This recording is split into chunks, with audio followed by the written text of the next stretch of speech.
You can do something too, you know. I'm the instructor. Oh, me. This is the coolest thing ever. Alright guys, welcome to another video from XF Motorsports. This is going to be part 2 of Project SEC V12, in which we're taking a nice Mercedes 500 SEC and we're putting a massive V12 biturbo engine in it. So in the last video, well, Stefan started off mostly doing the work, doing the demo work on that S600. Yeah, so we took the engine out of that car. In this video, you want to explain what we're going to do? I'm going to go a little lighter on this. No ripped out headlights, no sawzall. There'll be a little sawzalling, but not as much as before. We're going to try and keep as much as this car intact. The engine's still good in it, so that can be sold off to keep another one of these cars alive, because it's a pretty sweet engine. It's a 560, right? Well, 5 liter, I think. The 560 SECs had the 5.6. Yeah, anyway, still a nice V8 Mercedes engine that needs to be safe, so we're going to do it as gently as possible, and the transmission. So let's start off by showing you guys the car while it's for the last few minutes of its life when it's fully intact. And after that, we're going to start pulling it apart, taking the engine and transmission out.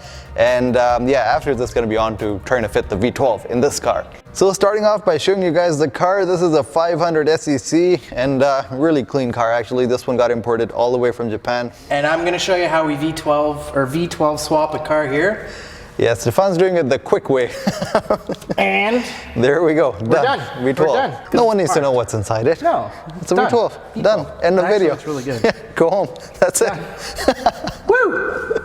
Showing you guys the rest of the car though. So here's inside the car. In the previous video we drove it a little bit and showed you how it drives and everything. It's a fully working driving car, which is a good thing to see, because for this one we're not, it's a little different from this project. This was a 380 SL, which we took apart completely, and we're moving the electronic radiators, everything over from the C63.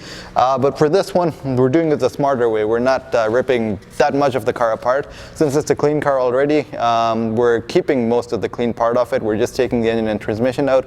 We're going to be putting that engine and transmission in with standalone electronics, getting them to work with the rest of the car so everything functions properly. Of course, for making the car work with the V12, we are going to have to modify a few things on it. So like change the suspension geometry around a little bit. We're going to be putting coilovers on it, making sure that it can handle the speed it's going to be going to, because it's going to be 900 horsepower by the end of this, like when all this is done.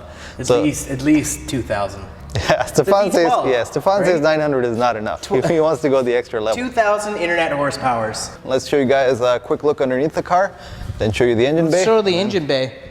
All right. This car is prejudiced against one-handed people because you need both hands to do the latch.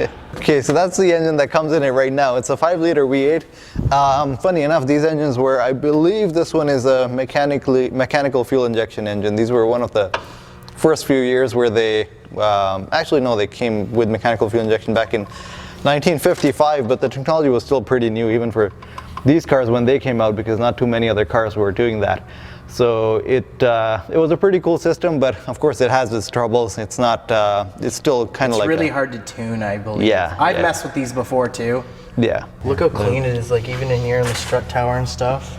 Yeah, that's one good thing. Clean. Well, one thing we actually realized the hard way was that never get a rusted car. Never get a car that looks clean on the inside, but there's like the slightest sign of rust, because on that car, yeah, we learned our lesson the hard way. It just had like a few signs of rust, but when we started taking things apart, it was a nightmare. We had to cut the entire front end apart. We had to cut so much apart on that car and remake it. Luckily, we won't have to do it on this one, because it's a cleaner car to begin with. So here's a look underneath the 500 SEC, and other than a little bit of a rusty exhaust, which has been patched up on quite a few places, everything other than that is super clean underneath. Like, look at the whole chassis, look at the floor pans, actually, not a single patch of rust or anything. That's pretty clean. Like, I think that's clean for like any car standards. Like, not seeing a single patch of rust underneath the car. This is pretty indicative of cars from Japan. Yeah, even the engine and transmission, they were clean. This is just from Stefan draining the transmission fluid. The fluid you see over there. Underneath the engine too, nothing, no leaks, nothing at all. Everything is just clean, all in one piece. Some, of course, bushings and stuff that are leaking grease out, but that's fine. They, of course, can be replaced. So that's a pretty good start. That means that all the rust repair hassle and stuff we had to go through on the red car, we wouldn't have to do that on this car. Next, actually, let's start off by removing this engine, getting it out of the car, and then, well, then starting to figure out how we're going to put a V12 in this one. So we started off by removing the exhaust, but after dealing with a few rusty bolts, it didn't take Stefan long to lose his patience again, and soon enough he was back to the angle grinder and hammer.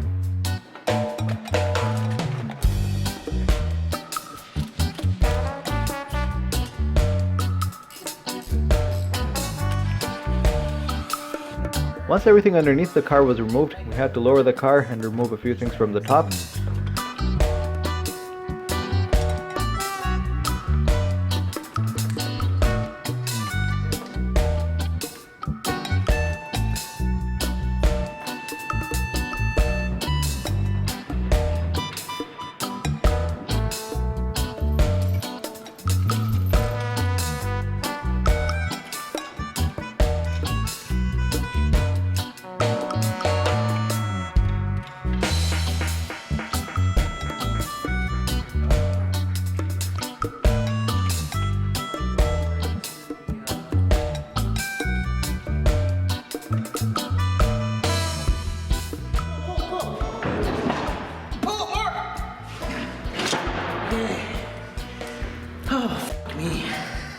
So after a bit of work and quite a bit of Stefan's strength, the engine is finally out of the car.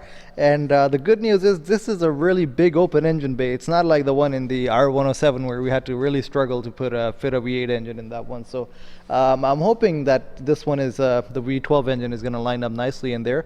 We're going to be finding that out really soon anyways. But first, for now, we are placing our bets on how much this engine and transmission weighs. Now the V12 engine and transmission weighed 350 kilograms. So of course I'm hoping that this is going to be more than that so that we're not adding any more weight to the car. What's your guess? My guess is that, well, it's an aluminum block, so that's the thing. It can't be that heavy either. So I would say 355 kilograms. I'm going to go 400. 400 kilograms. I don't work in kilograms, so I don't know. I did lift it up by the transmission. 200, 250, come on, go higher, go higher. 280. Way lighter? Oh my god, it can't be that light. 290, that's it. Oh, we're all wrong. 300, that's a really light engine. Yeah, 50 kilograms less than that V8. So we're putting quite a bit more weight in this car. Weirdly, we took weight out of that one when we put the M156 in that car because the heavy diesel that was in that car was heavier than... That's not a fair comparison. Yeah. Because that car originally would have had a smaller engine than this, so it probably would have weighed the same. So now that the engine and transmission are out of the way, we were taking a few measurements on how things are going to line up with the V12 engine, and luckily things are going to be, well, just about big enough that that engine can fit in this engine bay, because the engine bay is pretty big. So the engine is going to be pretty close to the firewall at the back, pretty close to the fan and radiator at the front, so we just need to position it like properly so that it can fit in there. The person wants us to try our best not to do any cutting and stuff on this car, because of course it is a rare 500 SEC wide body AMG. So that's why we're going to try our best to preserve the car as much as possible so we don't have to do any cutting and welding on it. The first thing is going to be, I'm going to take the transmission off, take the engine mounts off because they're too big to go in this car, of course. I'm going to leave the turbos in place for now, although later on we are going to be changing the turbos. We're going to be going with bigger turbos, but still putting the engine in like this will give us a basic idea of how things are lining up, what type of engine mount brackets we need to make them line up with the engine mounts in the car, and then we're going to go from there and see what's actually required to get this V12 working in this car.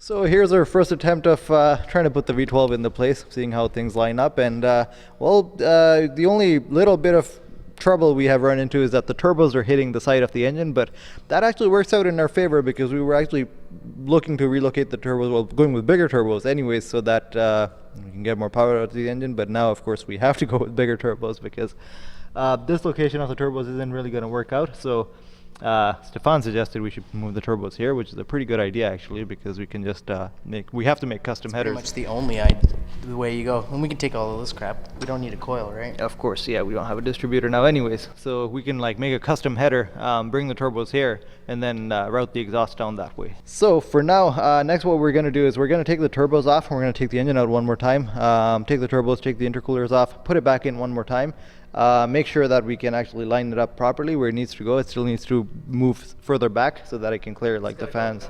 It's going to go further back a few inches, and it's going to drop down like 5 more inches. Probably, yeah. So let's do that. Let's seat it in its proper place. Then based on that, see what type of engine mount brackets we need to make. And then after that, once all that is done, then we're going to make a plan for the turbos and all that.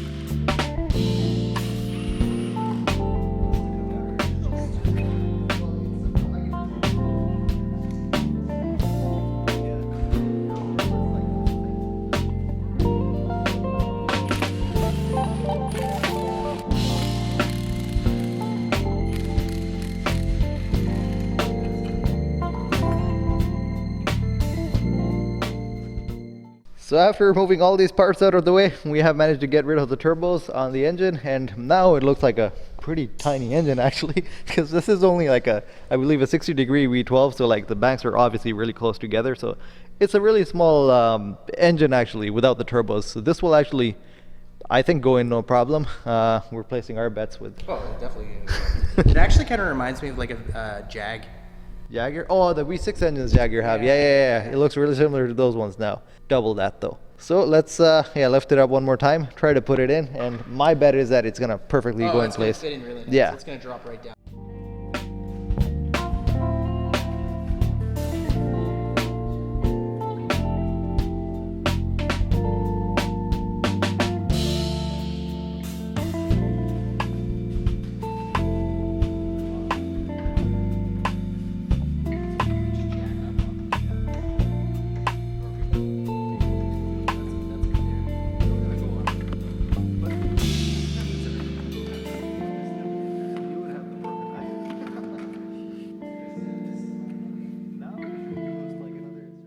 So now, after getting rid of the turbos and a few things, here's a look at the V12 engine. Fits perfectly in place, which is crazy to see.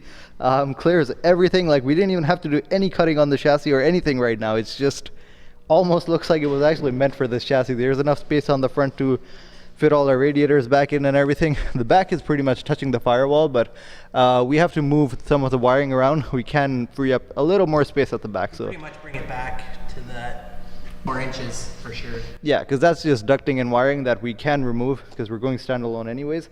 But it's crazy how well this fits. All the covers go back on. And most importantly, the hood is going to be able to close perfectly. The height from the bottom, the engine is already at its perfect height, where we're using jacks to like bring it to its perfect height so we can keep it there. So that's going to be everything for this video. The V12 is lining up pretty nicely in the car. Next, of course, we just got to get to making the engine mount brackets, the transmission mount, which also, by the way, is going to line up really nicely. We're not going to have to do any cutting or anything there. And then getting to the turbos, the electronics, and all that stuff. So that's going to be where the really cool part starts, and like getting this engine actually working in this car. So can't even wait for this one. But let me also give you some updates on all the other like projects that we have stacked up. So this is the other old car that we're putting a V8 engine into, which unfortunately, unlike that one, was quite a lot more work actually, because for fitting the radiators and everything we had to do in this car, the chassis was a little too narrow, so we had to, there was another fabricator working on this. He cut all this off, so now the C63 radiators fit in there, but of course we need to fabricate a whole new front end for it. Part of the reason was because the front end was too rusty on this car to do anything with it, so that's why he thought it's better to just cut all this rust away, which he's going to still be removing all this out of the way, and then he's going to be making a whole new front end so that the car is strong and everything, and the C63 radiators will fit in this one just like factory. I was doing a little bit of work on the engine over here because, well, someone told me the head bolts have been replaced when I bought the car, but clearly buying used Mercedes is, you can never trust the previous buyer. The head bolts have not been replaced. They need to be replaced, and while I'm at it, I'm also going to be doing the cam adjusters, all that stuff. The good thing is though, I have converted this engine to the different oil pans that I needed to put on it. We have put new oil pans from a CL63 on it, so now the oil pans are at the front. They're kind of like the same setup that S-Class engine has, one big oil pan at the front rather than an oil pan at the back like the older C63 engines had. So all that is now nicely going to line up in that car. It's going to give us space for the steering rack that we were planning to put into that one, which that was a part where that project was stuck at for a while. So yeah, the good thing is that that's now coming along. That's going to work out. This is the F1 engine that we were making. You're going to see some progress on this one coming really soon. This is like this is the dry sump plate that goes at the bottom. This engine, by the way, bolts directly to the chassis of the car. So this engine is literally like the backbone of the car. That's why we are making some custom parts for it so that it can like bolt right to the engine and be strong that way. And then after that, I'm just waiting to get like a few more parts on this one, like the turbos, the electronics, and then this engine is pretty much ready to be bolted back together and be fired up once the parts come in, and once we then bolt it all back together. We just need to make like a custom exhaust manifold and then an intake manifold. So pretty much the same things we have to do for that V12 engine. So then after that, both these engines, we're going to be putting them on an engine dyno, testing them out, making sure we get a lot of power out of both these engines. And well, I guess you guys can already place your bets on which engine is going to make more power, that F1 V8 engine or that massive V12 engine. So yeah, hopefully that's something I can't even wait to get started on. You guys are going to see the video from that really soon. Stefan looks pretty happy with how everything is going. Pretty happy. You're really happy. No, it's going really well, better than expected. So fun things ahead, right? Yeah. If you want to follow all of Stefan's stuff, you can do that on his Instagram. I'll link it down below. Yeah, other than that, subscribe to the channel if you want to keep up with all these projects and whatever is coming next. That's going to be everything for now. Thanks for watching. See you in the next one.